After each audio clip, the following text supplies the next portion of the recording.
So what is going on, everybody? I am Spartacus, and I'm here with my Theater Room Tuesday show. I have a special guest, as you can see. He's over here on my right. This is Duplexity. He's got a long relationship with some of the other members of the Generational Gaming Entertainment group. Duplexity, go ahead and give us a shout out. Hey, what's going on, everybody out in the GGen network? I'm your man, Zuplex City. We're here with my man Spartacus over here. We're Zuplex City. So I'm just a little off topic. I know I sent you a bunch of questions, but Zuplex City, is that meant to invoke some sort of wrestling suplex? Yeah. You a wrestling fan? You a WWE fan? Or what's the new one? As you can see with the Macho Man shirt on right now. But yeah, big WWE fan forever. I mean, that's the era. Macho Man, Hulk Hogan, that's the era that I was a huge fan of wrestling. Yeah. So I was more of the Stone Cold, Rock, Undertaker era myself, but stayed with it the entire time. Got the nickname from work, and it just kind of stuck from there. Hey, I mean, honestly, that's a pretty baller nickname. I wouldn't change it. I would hang on to that as long as you can. I'm trying. I personally, just between you and me, I personally feel like the Stone Cold, Rock, Triple H kind of era of wrestling, the Attitude Era, I guess they called it, was probably the last good era of wrestling. I haven't really been following since DX pretty much was no longer a thing. Yeah, it was definitely the better version of than what we got today. The PG era, as they call it, is. But I get it. Kids buy more merchandise. Yeah, kids I mean, buy more merchandise. I guess you can't blame them when you think of it like that. Yeah, exactly. So just to give you an idea, so every Tuesday I try to come on here and I basically try to give my reviews on any of the new shows that are coming out or that have been out. I kind of throw out some updates, any of the news from the entertainment world across movies, games, comic books, TV shows, whatever's out there. We're all a bunch of, fathers, husbands, and nerds, and it's just kind of hard to keep track of all that stuff. So my goal is to try and get it all in kind of a one-stop shop. So like once a week, you kind of get updated on the things that we all find important. So I want to throw it over to you, just sticking to the kind of nerd side of things. What kind of got you into, are you more into the comic books, you into the movies? What kind of drew you into this nerd culture kind of mentality? So when I was a kid, it was definitely comics. I've been collecting comics, buying and selling comics since I was about 6 years old. Awesome.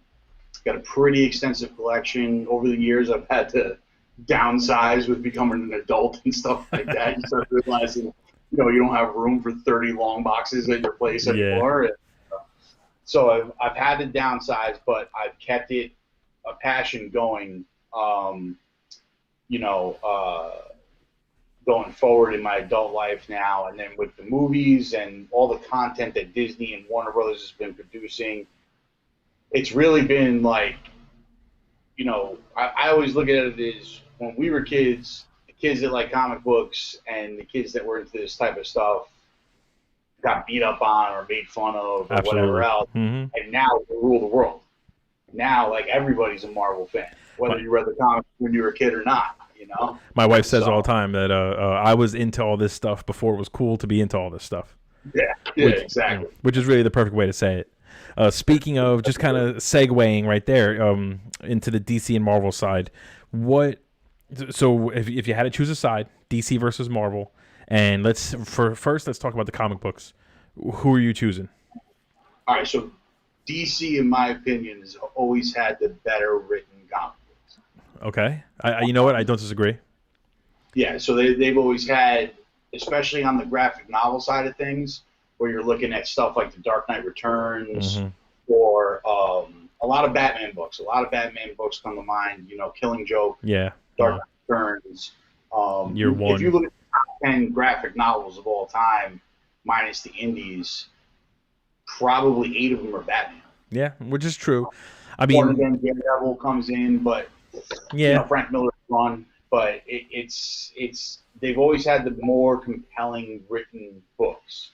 Right, and I don't disagree with that. And if we're talking about the comic book specifically, it's like, to me, what you just said kind of hits the nail on the head with the DC side of things. They did have the better, probably more adult or more serious comic books, I would say. But the negative part of what you just said is that the majority of it was Batman. And in my opinion, I always leaned Marvel because they had a bigger variety of characters that I wanted to follow, and DC had Batman and Superman. And that was really for me. That was it. I have other characters I like, but those are the ones that I would seek out the new issue or want to go to the store and just kind of know what was next. Yeah, I'd agree with that. And besides Batman, Superman, the Flash, the Flash is always the Flash. A big Yeah. follow. Mm-hmm. Outside of that, it's not really any compelling characters. Right. But then I look at the Marvel side, and you look at your big ones like Spider-Man and the X-Men, and outside of that, Captain America's a great character. Everybody loves him, but his books were never really that amazing past the 40s when he's punching Hitler in the face. It's funny. It's funny you bring that up because I feel like one thing that's kind of segueing sort of into the movie side of things too, and the TV shows. People have taken for granted. We're so far in now to the MCU with characters like Thor, Iron Man, the Guardians of the Galaxy, Black Panther being these like big A-list characters. I feel like the thought has completely been lost on the fact that before MCU became the MCU, those characters were not that popular. No. They had to your point, Spider-Man and X-Men. That was really it. Maybe Hulk. Yeah, maybe Hulk. But like Iron Man was a D-list character. A D-list. I guess you could say he was skirting the line of C-list, but really it was D-list. Yeah, maybe. But like he had his own cartoon at one point. But still, no one would have thought that Iron Man would have been the linchpin of 100%. The Marvel Cinematic Universe. If you told me that when I was 100%. I would have never believed it. I still remember to this day, when they first announced that Marvel was taking over the production and the creation of their movies, and they basically said, we're starting with Iron Man. And I remember thinking to myself, like, who gives a shit about him? Like, why would we want that to be the main guy? Especially, and again, a lot of people, I think, forget that Blade was already a pretty popular movie character. Daredevil was primed to be a good character, even though they screwed him up with Ben Affleck. And then, we had your Spider-Man and your X-Men. And at the time, X-Men really was what everyone wanted. It's like nobody even knew that there were more heroes out there. Well, that and Sam Raimi's first two Spider-Men, too, Yeah. Oh, yeah.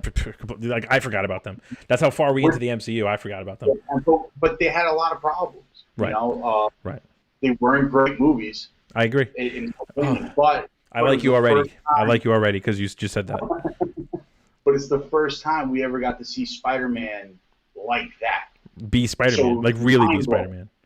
Yeah, that first Sam Raimi Spider-Man, when he first starts swinging through the city as Spider-Man, it's insane. I got goosebumps just thinking about it now. Yeah. The movies themselves, and as much as everybody loves Tobey Maguire, I know everybody's really stoked to see him in this next Spider-Man movie, but I think a lot of people are forgetting how bad he was as Spider-Man. Right.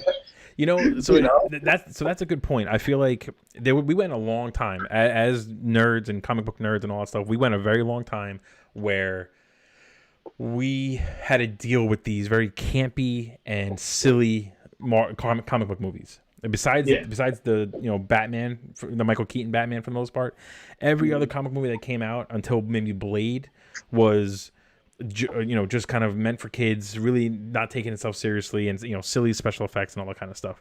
Sam Raimi comes out with his Spider-Man movie. They're still silly movies.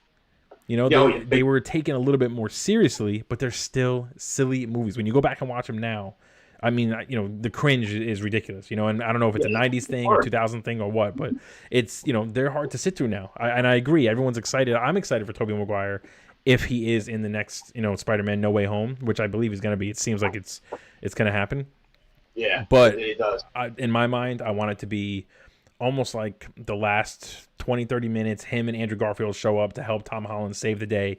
I don't want them to be a major, major part of the movie because to your point, Tobey Maguire wasn't that great. You know what I mean? And hasn't really aged that great either as far as the quippy kind of funny guy. Maybe Andrew Garfield can still pull it off, but yeah, maybe. I agree with you. I think if they did it Spider-Verse style and they bring him in the last 20 minutes, right? Just to kind of save the day type of thing, or something along those lines. I don't think it'll be that bad. I mean, But that's my opinion on the movie. If it is the big Spider-Verse version that we keep hearing rumors about, that's what we're gonna get. We're gonna get a whole movie where Tom Holland is dealing with all these villains from various Spider-Man movies, and then at the end, it's like, yo, we're coming to help you out, and there's the big team up. You know. yeah, yeah. I mean, Go ahead. I'm it sorry. might not, it might not be a bad way of going about it. Personally, the way Tom Holland is as Spider-Man is my favorite Spider-Man so far. I agree. I think he handles the Peter Parker side good. He handles the Spider-Man side good, or well. I agree with that. Yeah, absolutely. So I don't think you need to put all of this other stuff into that movie.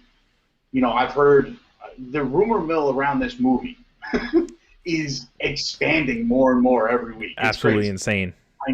I know that Charlie Cox is coming back to play Matt Murdock as his Lord. Right. So we know that.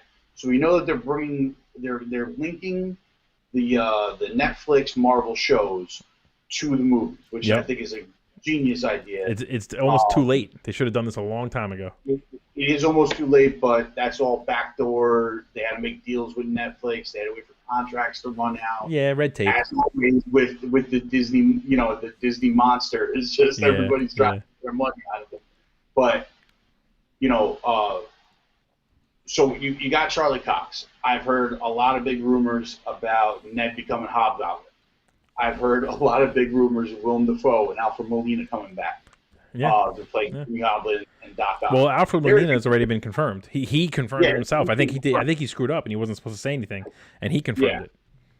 Originally I had heard Black Cat, Felicia Hardy coming in. I heard about that too, but I feel like those rumors died down a bit. A little bit they died down. But how much are we going to be able to pack into this movie? You know what I mean? Right. I'm just hoping it doesn't become like just a big mess of like characters jumping in and out and it's overconvoluted for no reason. And I mean, that's kind of the fear, right? Because if it's too many characters, this is the same problem we've had with Spider-Man 3 with Tobey Maguire. Yeah. It was going to be the problem with Spider-Man 3 with the Andrew Garfield movies, and it almost seems like it could become a problem with this one too. I agree with you. It just seems like it is exciting to hear about all these characters, and we had the Into the Spider-Verse movie did a lot of characters well, but that's not a common thing, especially if it's only a 2.5 hour movie. They're gonna have to make it 4 hours. Right. When it's animated, it's a different story. Right. So now I wanted to stick with the comic book side of things. What character, I could tell you of, on my side, but what character for you do you feel like on the comic book side that you related to the most of all the comic books you've ever read?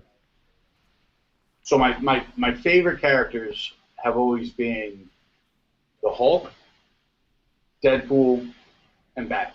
All right. Well, now I need to know why, because those are three very different characters.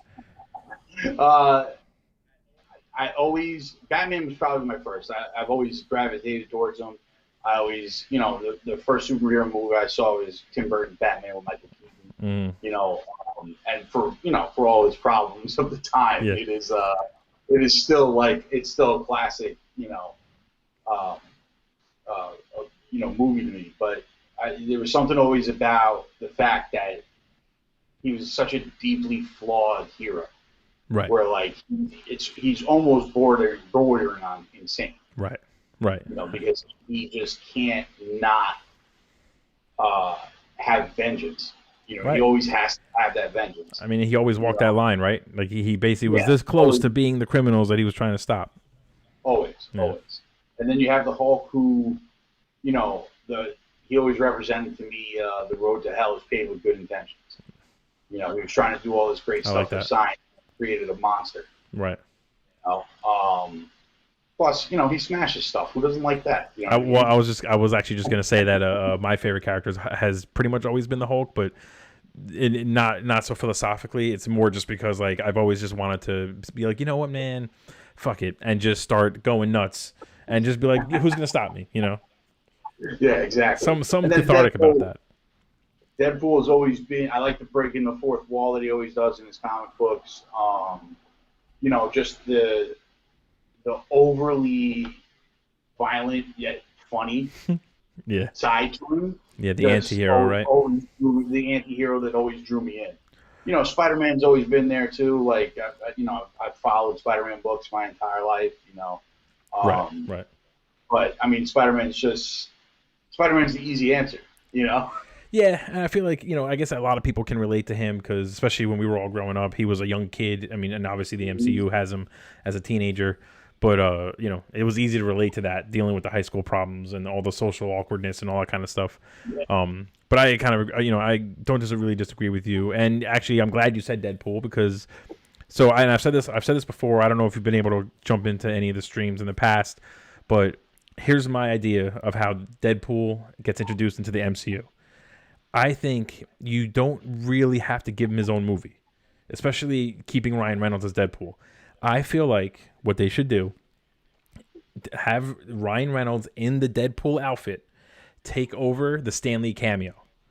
Let him appear in every single movie in the Deadpool outfit, but then also in disguise as whatever his, if he's a mailman or the DJ or whatever, and have him make a little comment, a little snide remark about whatever movies we're watching, fourth wall break, the whole nine, and don't ever acknowledge that it's Deadpool. Don't ever kind of make it a joke about like, look, I'm in the Deadpool outfit and I'm still a mailman or whatever, and just keep going. And then you can bring Deadpool as a character as like a secondary character for other movies, similar to how Iron Man was in the Homecoming, Spider-Man Homecoming, or Hulk was in Thor Ragnarok.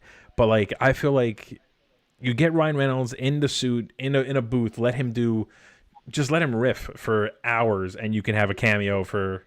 You don't even need him for the movie. You have someone who has the same body type, put him in a Deadpool suit, film endless cameos, and he could be all over the place, and it fits the character. I mean, that's Deadpool, fourth wall breaking, making fun of the movies. Like, I think it'd be amazing. How do you think they should introduce Deadpool? I think they've already kind of let us know how they're going to do it. I think there's a big hidden red herring going on right now underneath everybody's eyes, and I think it's going to introduce Deadpool. It's going to introduce Wolverine, and that is, Falcon and Winter Soldier, or Captain America and Winter Soldier, has introduced the idea that there's more super soldiers out there. Okay. Now, we know that in the comics, Madame Hydra, she was a big proponent in the Hydra coming over Super Soldier program, right? And Thunderbolts, Dark Avengers type of stuff, right? Right. We also know that based upon the idea that this serum's out here, that the Weapon X program, or the Weapon Plus program, as it's been renamed in the comics, was based off of the Super Soldier Serum.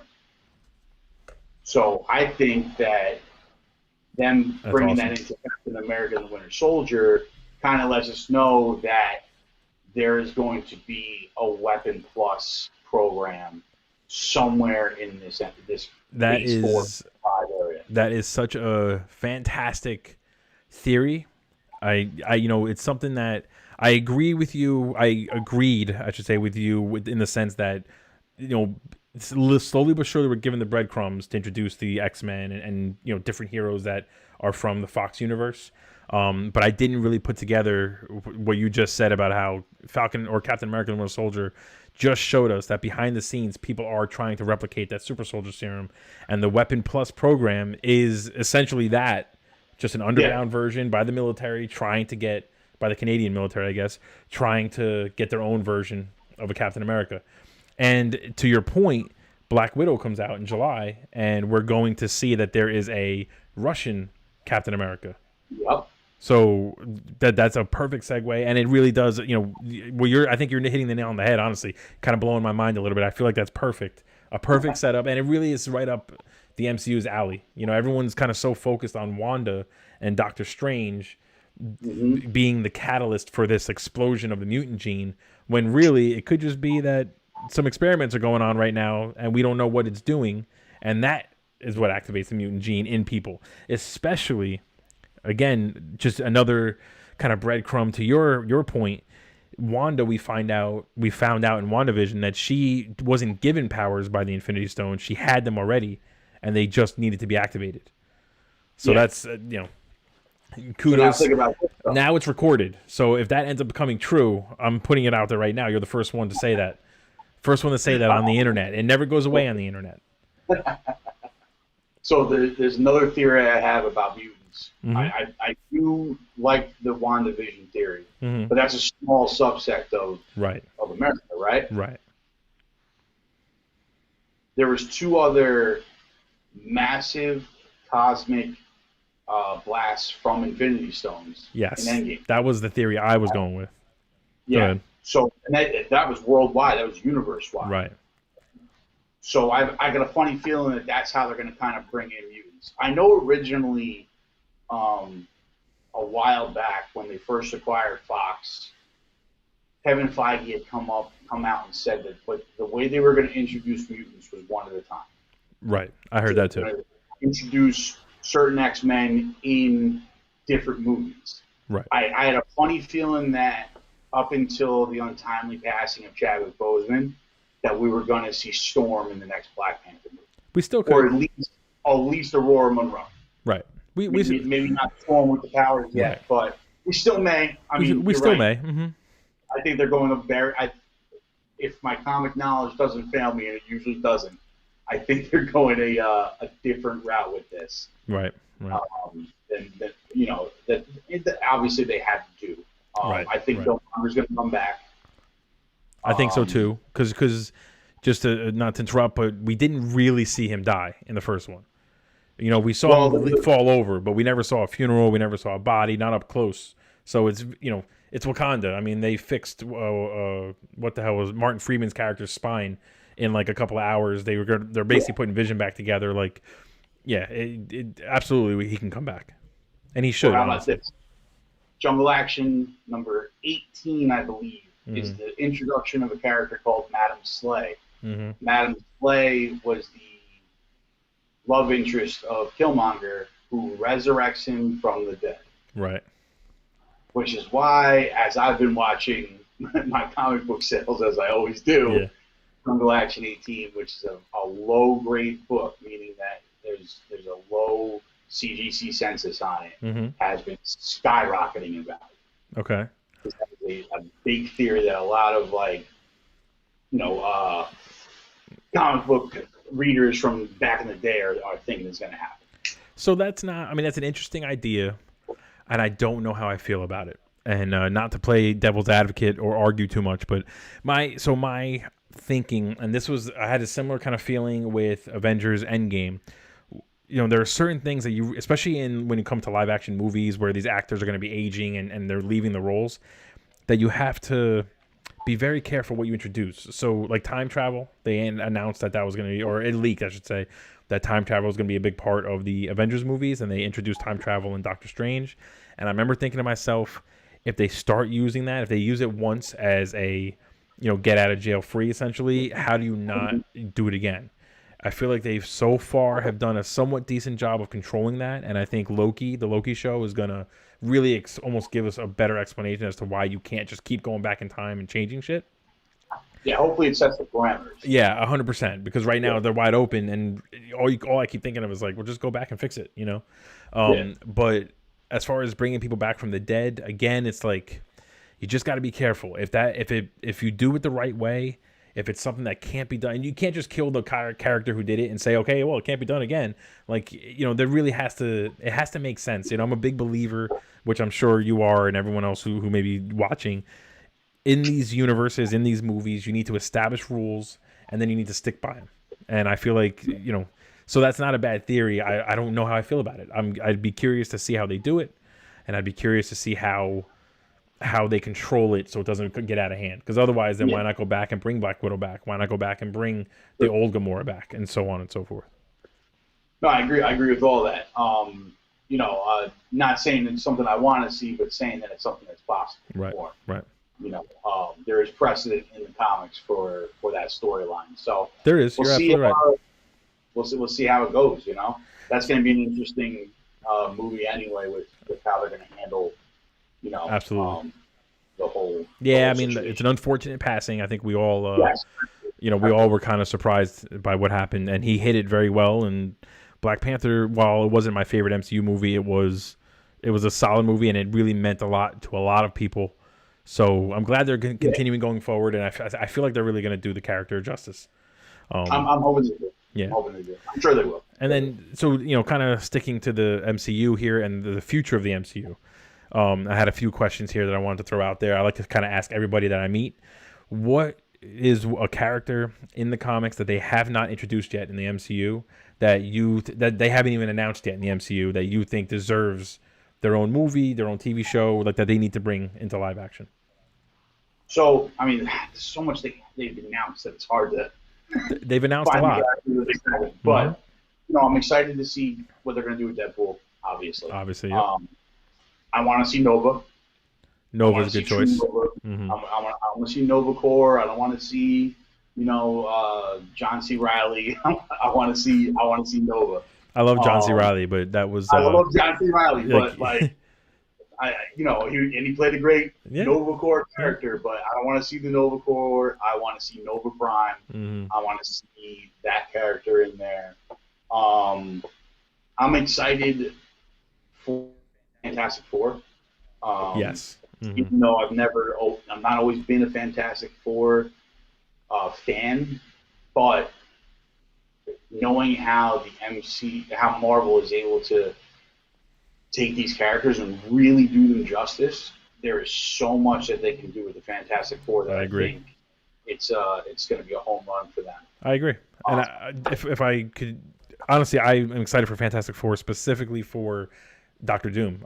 That's how you introduce Doctor Doom into the MCU. And if there's ever a villain that needs to be in the MCU and needs to be a big part of the MCU, not just a one and done kind of villain, it's him. And I feel like it's about time. Do you think that they're going to be doing multiple big bads for the next phase, or if it's just going to be one? Yes. So during the WandaVision show, I was big in giving my theories and trying to crack the code essentially, and I kind of said it then. I feel like the big talk with WandaVision was Mephisto as like this. He was going to be introduced and the new Thanos. I don't feel that, and I've said this a few times now, that we can reach the same heights we did with Endgame. Not for a long time. They're going to need to do almost double the buildup, double the anticipation to get us to be that excited. And the reason for it is because we already had it. So we kind of expect it at this point. So I feel like one way to almost combat that anticipation for like, oh, this is the new big bad, is give us a few big bads over 2 years at a time, 3 years at a time, and not a 10-year stretch. And then after all that, after all these major things that these different various heroes have had to overcome, either throw out a curveball that each one of them was working for the one real like next Thanos, or introduce a new character that suddenly someone can't stop, and now he needs help from some hero that they haven't worked with before. They can't stop him, and you start to develop this like threat that like more and more heroes are trying to fight, and none of them are successful. Almost like the Dragon Ball Z. Are you a fan of Dragon Ball Z by any chance? Yeah. It's almost like the Dragon Ball Z idea, these sagas. So like, Frieza came around, everyone's fighting him, your strongest heroes are fighting him, none of them can stop him until finally Goku steps up to the challenge and takes him down. Then everyone's kind of happy, and all of a sudden Cell shows up. All the strongest heroes go after him. They're all cocky. They're like, I took down Frieza, I can take down this guy. And eventually it's like, shit, nobody can beat him, and you have to figure out a way to stop him. Same thing with Boo, and then so on and so forth. So I feel like that's really what Marvel needs to do. And I personally don't think we're going to get another major Avengers, like Endgame type movie for 15 years, 20 years. I think they have a lot of introductions, a lot of characters to introduce. And then suddenly it's going to be like, oh, by the way, all 700 MCU character heroes are going to be in this 7-hour movie. You know what I mean? I agree with you and disagree with you. Mm-hmm. What I think is, I agree with that they're going to give us multiple big bets. Mm-hmm. But I think they're going to split up the MCU. Okay, and I can see that. One big Endgame, we get a galactic Endgame. Right. With Nova, Guardians of the Galaxy, Silver Surfer, the Eternals. Right. All the maybe you can even cross Thor over into that for a little while. Absolutely. Mm-hmm. And they're going after Galactus or Kang, right? And then you have kind of the supernatural MCU. Right. You got your Doctor Strange, your Ghost Rider, your Blade, your Moon Knight, and they're all going after Mephisto. Right. You have your core, heroes, your Captain Hulk America and Captain America and Winter Soldier and all them going after Doctor Doom with the Fantastic Four. Okay. I mean, I like that idea. And instead of getting one big, massive Endgame type movie, we get 3 or 4. Okay. Where it's like all of these heroes going after Doom, all these heroes going after Galactus. See, now that... Or then maybe you do the whole big one Endgame with Galactus coming to end the world. Right. Everybody banding together. I feel like... I don't know. See, now I feel like, now just speaking of Galactus, I know that's a character on a lot of people's minds, especially with Fantastic Four coming. I feel like you can't go the Galactus route, not in the live action side of things, until you're ready to just kind of end the MCU and say, okay, this whole connected universe thing is no longer a thing. Like, that threat is just too big and too powerful and requires too much that you can't beat that and then give me, Thanos 2.0 and expect me to be like, yeah, he's real scary. You know what I mean?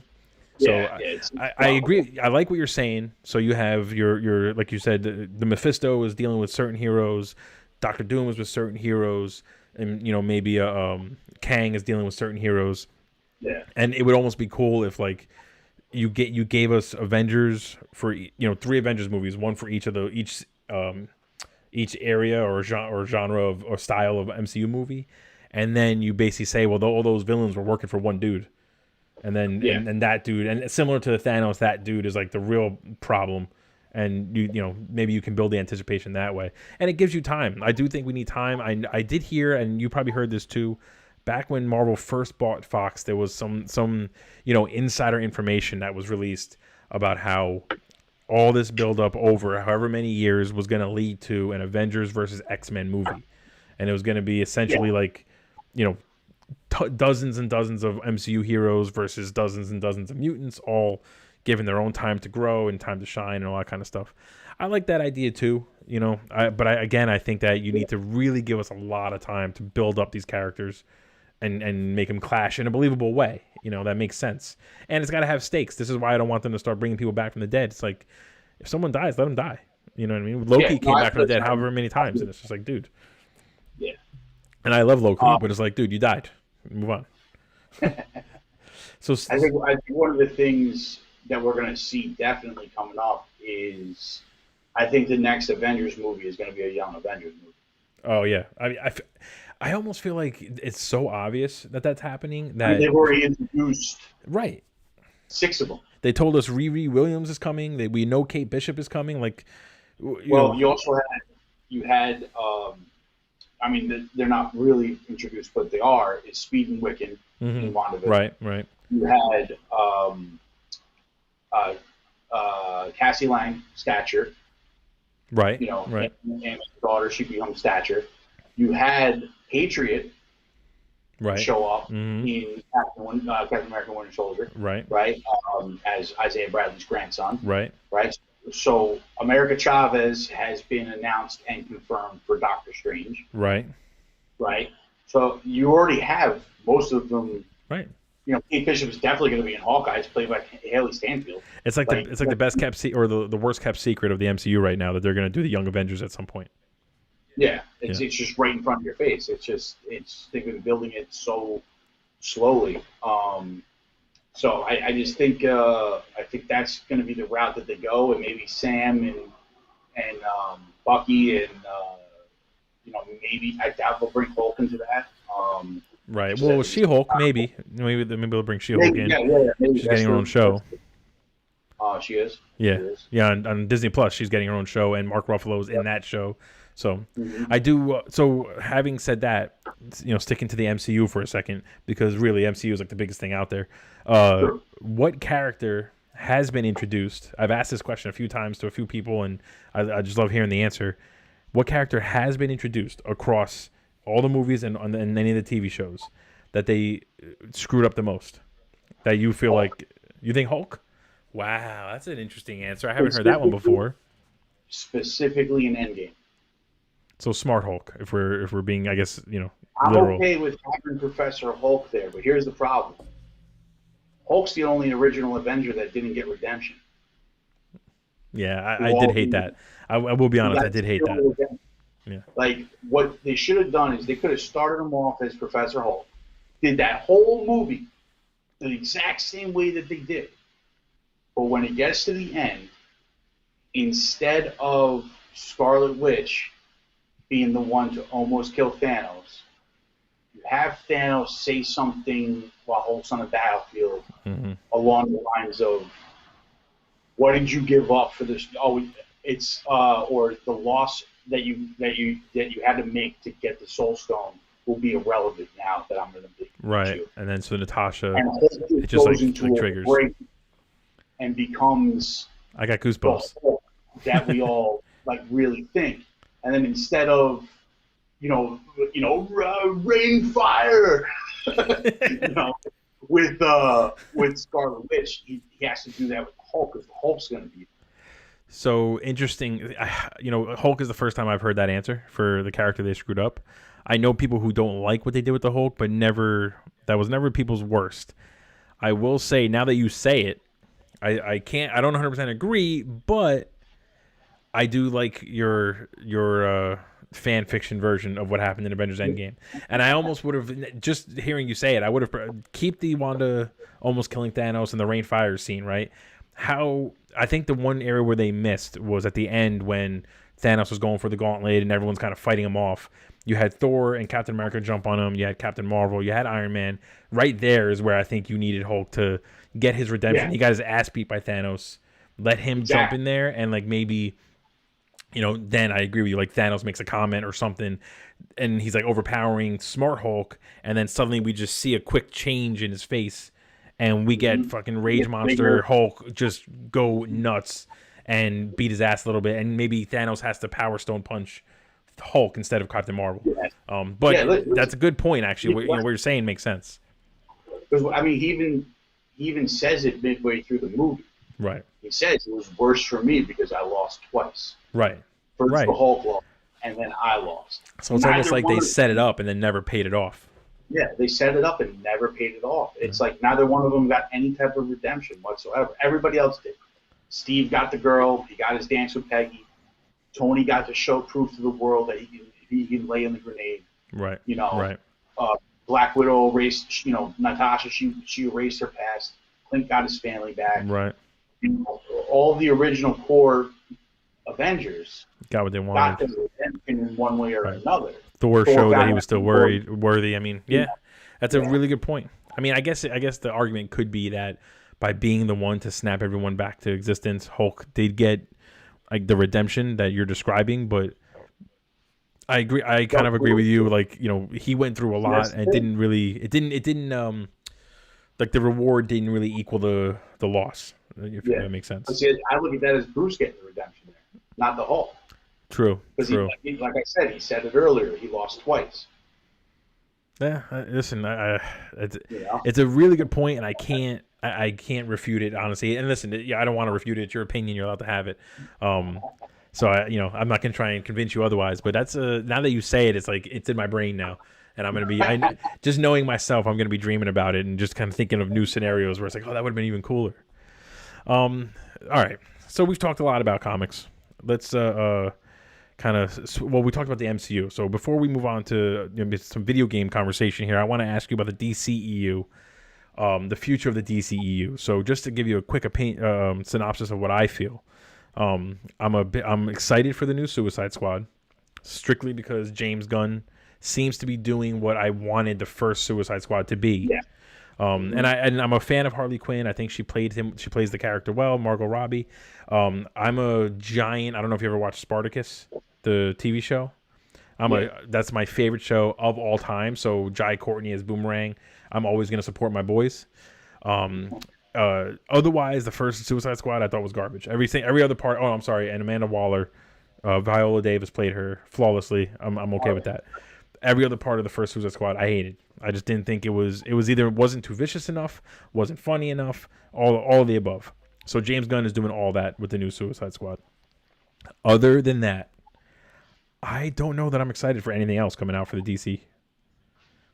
And Snyderverse in particular, the Snyderverse cut really almost solidified that they have no idea where they want to go. They have no long-term plans, and they're kind of just making it up, throwing things on the dartboard and saying that sounds cool, let's try that. And I'm not that excited about it, and I want to hear what you have to say. I think they need to stop trying to go to the shared universe. It seems like they did better, right, when they sort of stopped that with Aquaman and with Wonder Woman. Like there's, it's so tough, man, because the stories are there. They're already written for them. Like we talked about earlier, DC's always had the better written stories. Even with the newer stuff, what you're looking coming out from Scott Snyder and Greg Capullo and stuff like that. Right. Jai Lee and all these great writers that are writing all of these great stories for them. And listen, I like Man of Steel. I know a lot of people didn't like Man of Steel. I like Man of Steel. I liked it. I'll go on record. I liked it. I think Ben Affleck's the best Batman we've ever had. Agree. Personally. Agree 100%. I think that version of Batman is the best version. A lot of people go Christian Bale. He was a terrible Batman. The movies were better. Right. He's a terrible Batman. But the problem is, though, it's two different Batmen. Like, what people don't realize is that Ben Affleck's version was supposed to be someone who's been doing this for 20 years. It really hasn't gotten anywhere. There's still villains. They're still killing people, whatever. And it's like, if you're doing the same thing for so long, you're going to get jaded. Christian Bale was, 5 years into his run as Batman and pretty much being successful and doing some good. So, like, it's a different person, different experience. Well, they also wrote it worse. Yeah, I mean, not worse. It was written all wrong for what Batman is in the Nolanverse, right? Mm-hmm. Because Batman is he is vengeance. Right. Like, right.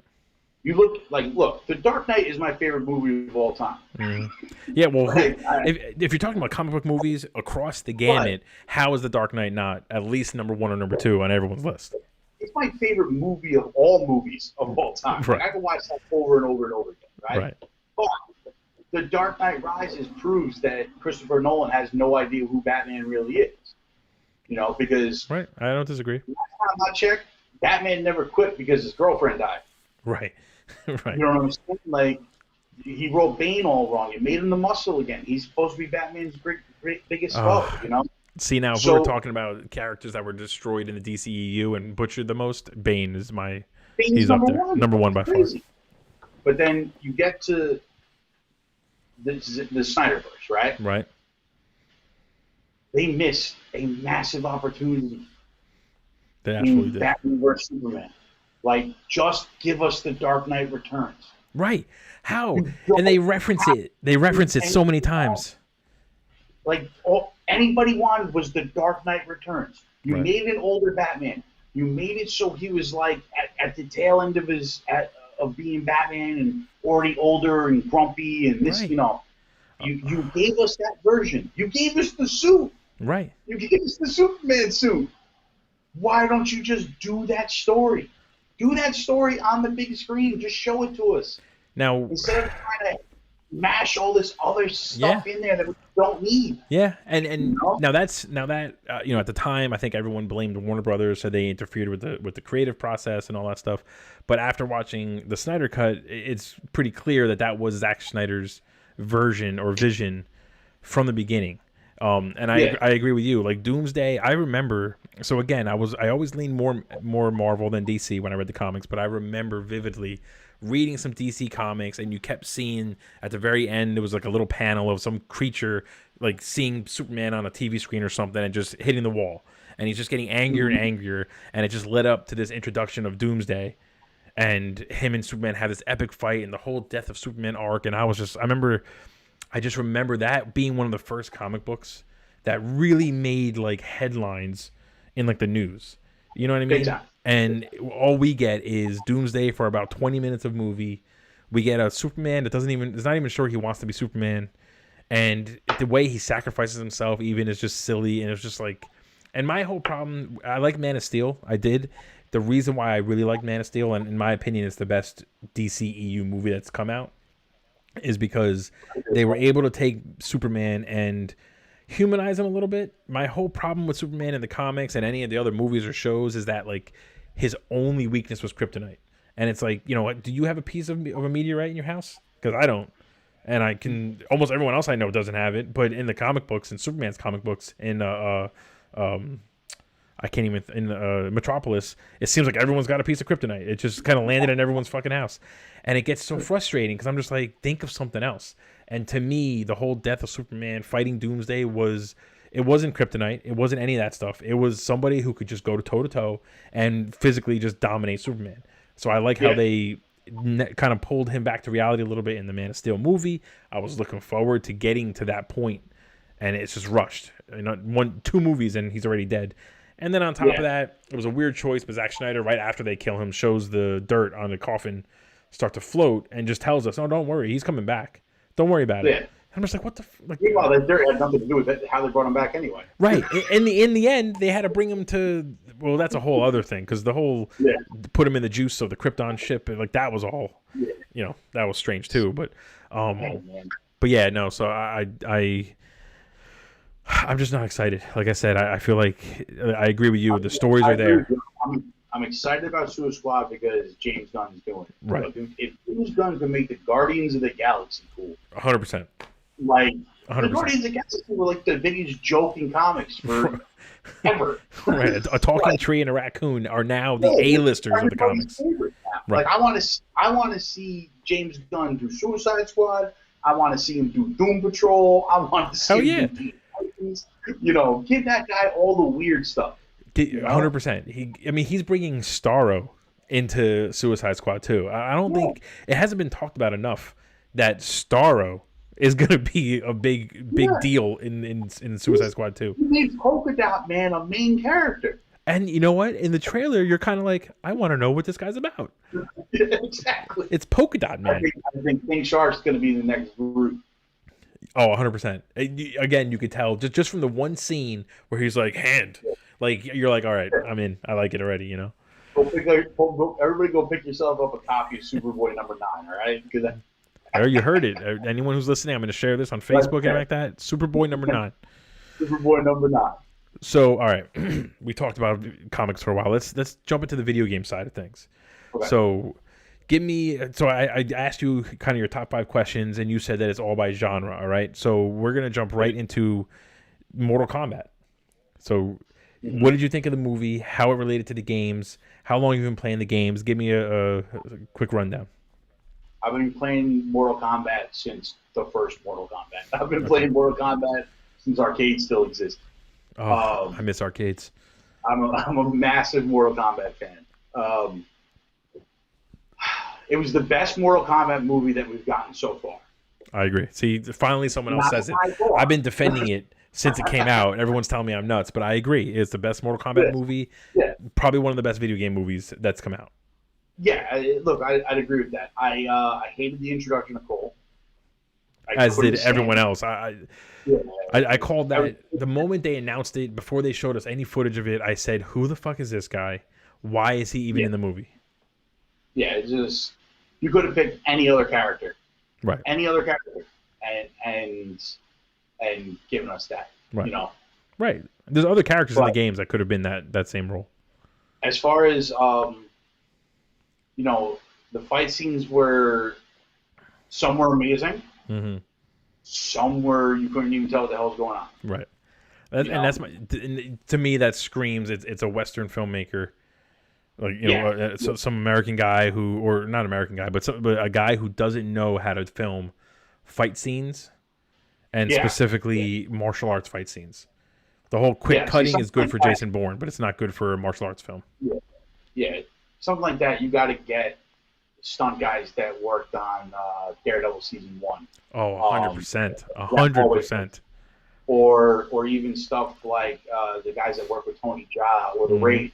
Mm-hmm. Guys that work with the Raid and Raid Redemption. And 100%. 100%. And the actors in Mortal Kombat they know how to fight. Almost all of them are martial artists. So let them do their thing. There's actually a really good, I don't know if you've ever seen it. I'm a big fan of Jackie Chan. I'm a big martial arts movie fan in general. Obviously, I don't do martial arts in real life, but there's a big. You can find it on YouTube. It's basically Jackie Chan. It's like a 10-part series where he explains why he is who he is essentially, and he goes step by step on how he does his films, his fight scenes, and so on. And the biggest one he talks about is how because he knows how to fight and everyone he's doing it with knows how to fight and they know the timing and the staging and all that stuff, the camera comes back here, it stays there, and you just watch them do their thing. Yeah. And I thought for this movie that's what we were gonna have. They had so many good fighters: Scorpion and Sub-Zero, Joe Taslim, and I can't remember the guy's name now. They both are been around forever. They know what they're doing. Why are you cutting around them? Let them do their thing. You can't see it. Yeah, it's just it's such a miss in my eyes as far as the fight scenes and stuff like that. Like, and I'm hoping that there was a method to the madness here, of using those characters for the bad side. Right, the Cabal, and I was very happy to see Cabal because I love Cabal. Yeah, like he's one of my favorite they did him well. I mean, his powers look good. I think it's smart that they kind of almost took him out early because that super speed is like, how do you really beat that? So it's good that they kind of ended it right away. But you go back to Goro again. Go back to, like, who cares about Natara? Who wants to see Natara? Well, so my theory is I think they picked Natara because they were like, yo, we're going to have this funky ass fatality in the movie. Who are we going to do it to? And it was like, we don't want to do it to someone that everyone loves and wants to see again. So they were like, let's get, and same thing with Raiko. I feel like they put both of those characters because they were just like, we're going to kill him in a good way, and we're going to move on. Yeah, I mean, that was the method to the madness I was talking about. So I'm hoping they chose a bunch of them so that you just kill them all and then go to the better characters for the next 2-3 movies, however. I agree. I want to say I read that I think they signed on for 4 movies, and the next one is going to be a tournament, Mortal Kombat 2. So my guess is that at the end of that one, that one would almost be like the Mortal Kombat 1 and 2 kind of an adaptation, and then for the next movie they'll go on to Mortal Kombat 3 and then into the newer Mortal Kombat where it's more of just a war, not really a tournament, Yeah. And then, I mean, like, sorry, go ahead. No. What I'm gonna say is that if they give us the tournament in the next one, I'm happy. Right. Like, let's expand the character universe. Maybe Cole dies in the first 5 minutes, possibly. I don't know. Maybe pull that off. Well, if hopefully they go the Johnny Cage route in Mortal Kombat Annihilation. He comes out real quick, does a stupid kick and gets killed, and we're like, okay, that's it. I'm in. Thank you. I was actually happy with the way they killed Goro, even though it was called a I didn't like it. Oh, I got a reason for this. Goro was the easiest boss to beat in the game. Yeah. He was like this big scary dude, and all you had to do was jump kick him over and over and over again, and you could beat him. See, but I would have preferred if those stupid batons, if Cole could like manifest them out of his foot and did a jump kick and had the baton pop out and stab him in the head. I just don't. Okay. I think for me, I can't get past the fact that it was Cole who beat him, and he beat him with an uppercut. I think that's it. Just stops me from ever being okay with that happening. Because Cole was just the worst character I've ever seen in my life. I just don't know why they put him in that movie. So bad. Yeah. So bad. And then, so real quick, we've been talking a lot, which is awesome, but I have to do at least one review. And just we're talking about video games. Let's go right into the Mythic Quest, the story of a video game studio and what they deal with on a day-to-day basis. So are you fully caught up on that show? Yes. So we're 3 episodes into season 2. And I will tell you, so season 1 I liked a lot. I am a huge fan of It's Always Sunny in Philadelphia, so I like Rob McElhaney. I'm a big fan of the material, and I'm glad that they have like a video game studio, and it's The Office essentially, but just in a video game studio. Yeah. But the first one I didn't think was as funny as I expected it to be, considering the writers and creators of the show. So far, 3 episodes in, I feel like this season, hands down, has surpassed the first one. Way better. I think, if I'm not mistaken, the first season had problems because of COVID.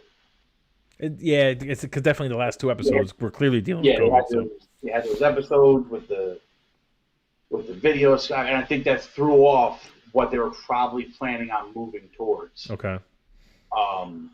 So I'm giving them a pass for that, especially after watching the first 3 episodes of this season, because This season so far has been hysterical. I think it's been from beginning to end. I mean, each episode has made me laugh out loud, which I can't say about the first season. Yeah, I do think yeah, I did like, I like the little, some of the little jabs at some of the pop culture stuff. Like in the first season, I can't remember the character's name now, but the kid who was like the big popular streamer, and he rated things by poops.